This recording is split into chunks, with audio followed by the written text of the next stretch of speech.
கிட்டத்தட்ட 8 மாதம் இந்த ராமநாதபுரத்தில் தங்கி வேலை செய்ய வேண்டிய சுச்சுவேஷன். வேலைலாம் நல்லபடியாக முடிஞ்சிருச்சு. எப்படா வீட்டுக்கு கிளம்புன்னு இருந்த மனசு வீட்டுக்கு கிளம்பும்போது ஏதோ சொந்த ஊரே விட்டு போகிற மாதிரி ஒரு ஃபீல். இந்த வீட்டில் தான் நான் 8 மாதமாக தங்கியிருந்தேன். இந்த ஊரை தான் 8 மாதமாக சுற்றி வந்தேன். அதனால் ரொம்ப கனெக்ட் ஆகிட்டேன்னு நினைக்கிறேன். அதான் கொஞ்சம் ஃபீலிங்ஸ்.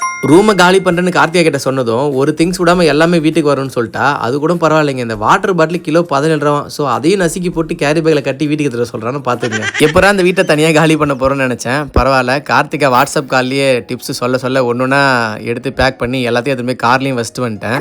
அதே மாதிரி ரூமையும் பக்காவாக க்ளீன் பண்ணிட்டேன். இங்கே பாருங்கள், கிச்சன்லாம் எப்படி இருந்துச்சு, இப்போ எப்படி இருக்குன்னு பாருங்கள். எல்லாத்தையும் நல்லா கழுவி வாஷ் பண்ணிட்டேன். இது மட்டும் இல்லாமல் பாத்ரூமையும் பக்காவாக கழுவி க்ளீன் பண்ணிட்டு வந்திருக்கேன். இதான் நம்ம ரூம். கிட்டத்தட்ட ஒரு 20 ஃபேமிலிங்க இருக்காங்க. அப்புறம் அப்படியே ஏற்று வீட்டு அம்மாவுக்கு ஒரு டாட்டா சொல்லிட்டு கேட்டை சாத்திட்டு வெளில வந்துட்டேன். இந்த கார் எனக்கு ரொம்பவே லக்கியான கார். ஒன்று கூட ஸ்பேஸ் இருக்குது. எவ்வளோ பொருள்னாலும் வைக்கலாம் போலக்கு. Okay dears, bye bye. I love you all. I miss you.